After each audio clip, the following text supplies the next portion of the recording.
প্ৰথমতে এমচিকিউ হৈছে এইটো যে 1 2 3 4 ডট ডট এনৰ মাধ্য বা গড় হ'ল গতিকে এইটো আমি কেনেকৈ মাধ্য উলিয়াব পাৰোঁ তোমালোকে জানা মাধ্য বা গড় আমি কি কওঁ যে গোটেইকেইটা সংখ্যাৰ যোগফল হ'ব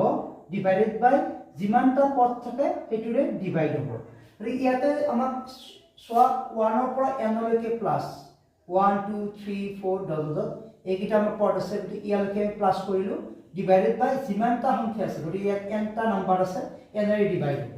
গতিকে ইয়াতে এইটো যদি আমি চাওঁ এইটোৰ এটা ফৰ্মুলা আছে আমাৰ n * n + 1 ডিভাইডেড বাই 2 এইটো হৈছে আমাৰ স্বাভাৱিক সংখ্যাৰ যোগফলৰ এইটো ফৰ্মুলা আৰু ডিভাইডেড বাই n আহি গ'ল গতিকে এতিয়া যদি আমি n এইটো ডিভাইড আছে যিহেতু আমি n টো আমি উল্টাই দিব পাৰোঁ গতিকে ডিভাইড বাই 2 এইটো n টো উল্টি গ'লে হ'ব আমাৰ প্ৰতিক্ৰম হ'ব 1/n হ'ব গতিকে n কেনসেল যাব গতিকে ইয়াৰ এনসাৰ পাই যাওঁ আমি n + 1 ডিভাইডেড বাই 2 গতিকে ইয়াৰ অপচন আমাৰ হৈ যাব এই কাৰেক্ট অপচন এইটো দ্বিতীয় কোৱেশ্চন যে এটা তথ্যৰ মধ্যমা আৰু বহুলক বাবে 33 আৰু 45 হলে মাধ্য হ'ব ইয়াত চাৰিটা অপচন আছে গতিকে এইটো আমি কেনেকৈ কৰিম ইয়াত এটা ফৰ্মুলা আছে সকলোৱে বেলেগ বেলেগ ধৰণে মনত ৰাখে ফৰ্মুলাটো তোমালোকেও মনত ৰাখিবা গতিকে ফৰ্মুলাটো হৈছে বহুলক =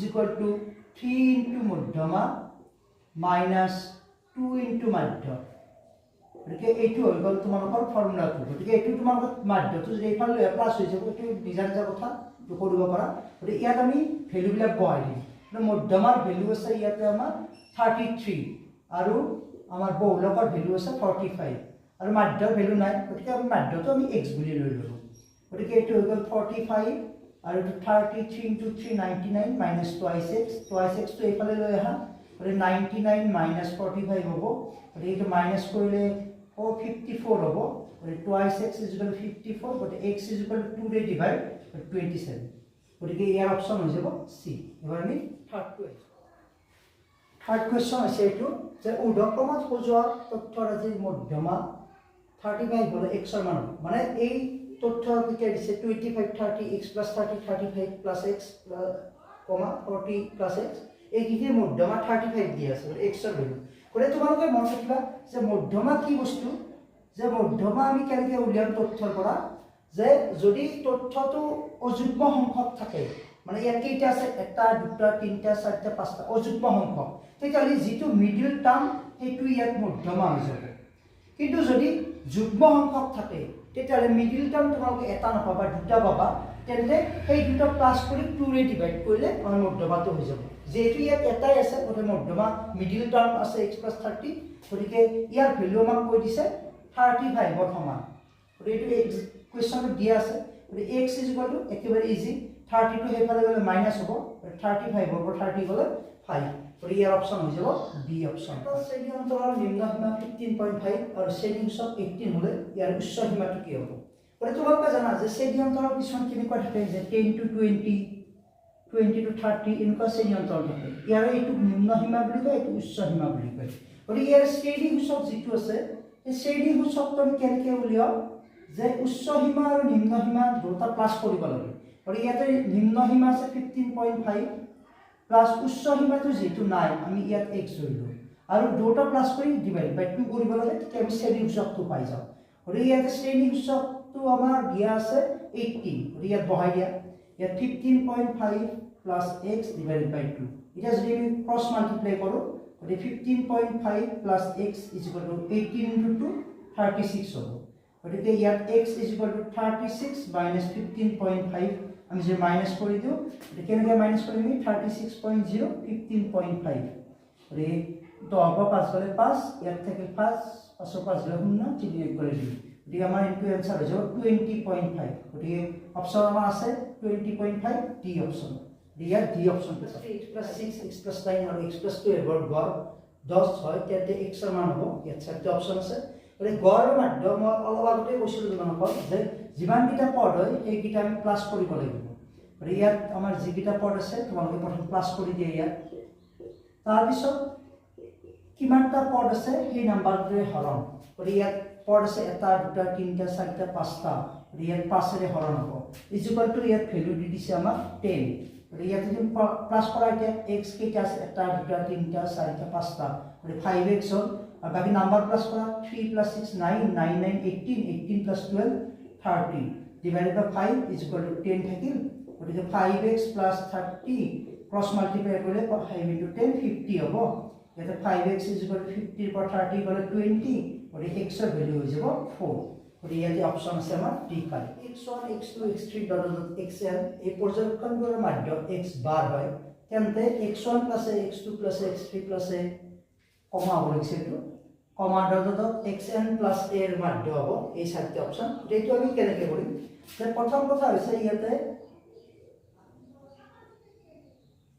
এইখিনিৰ মাধ্য x বাৰ দিছে গতিকে x বাৰ মানে আমি লিখিব পাৰো x1 x2 x3 dot dot dot xn গতিকে ডিভাইডেড বাই কিমানটা নাম্বার আছে ইয়াতে n টা আছে ডিভাইডেড বাই n অৰ্থাৎ আমি পাব পাৰো এইখিনি ডিভাইডেড বাই n = x বাৰ সমান হয় গতিকে ইয়াৰ পৰা যদি n x বাৰ দি দিও তেতিয়াহলে এইখিনি যোগফলৰ সমান হ'ব x2 x3 dot dot dot xn গতিকে এইখিনি আমি ৰাখি দিও এতিয়া আমি এইখিনি মাধ্য উলিয়াব লাগিব এইখিনি যদি মাধ্য উলিয়াখিনি কোৱা হ'ব এটো x1 + a x2 + a x3 + a plus dot dot xn plus a এইখিনি হল ডিভাইড বাই ইয়াতো কেইটা টার্ম আছে n টা টার্ম আছে গতিকে এইটো হল এইখিনি মাধ্য আমি এইটো বুলি ক'ব পাৰো গতিকে ইয়াতে যদি আমি এই দুটা সাইড কৰি দিও গতিকে x1 + x2 + x3 dot dot xn লৈকে থাকিল আৰু প্লাস a এনেকে গুছি গ'ল গতিকে ইয়াতে তলত থেকে n গতিকে ইয়াতে যদি এইখিনি চাও এইখিনি ভ্যালু আমি ইয়াতে পাই গৈছো গতিকে কি আছে ইয়াতে nx বার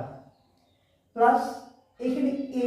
কিমান তালৈকে যোগফল আছে n তালৈ যোগফল আছে তেনি এটো a * n বুলি ক'ব পাৰো ডিভাইডেড বাই n এটা যদি আমি n টো কমন লও x বার প্লাস a থাকিব তলত থেকে n গতিকে n ক্যান্সেল যাব গতিকে এর आंसर যাব x বার প্লাস a গতিকে অপচন আছে আমাৰ a অপচন পাই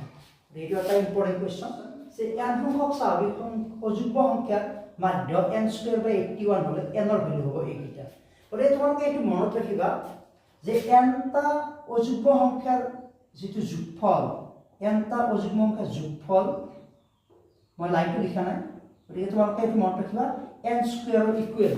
গতিকে ইয়াৰ যি মাধ্য উলিয়াব লাগে গতিকে মাধ্য মানে কি হয় যে সংখ্যাকেইটাৰ যোগফল ডিভাইডেড বাই যিমানটা সংখ্যা আছে গতিকে n টা সংখ্যা আছে গতিকে তোমালোকৰ হৈ যাব ইয়াতে n² হৈ যাব ওপৰ যোগফলটো ডিভাইডেড বাই কিমানটা নাম্বার n টা গতিকে n এর n² কাটিলে n থাকিব গতিকে মাধ্য আমি n বুলি ক'ব পাৰো আৰু এই মাধ্যটো কাৰ ইকুৱেল বুলি কৈছে কোৱেশ্চনটোৰ মতে n² / 81 গতিকে এতিয়া n²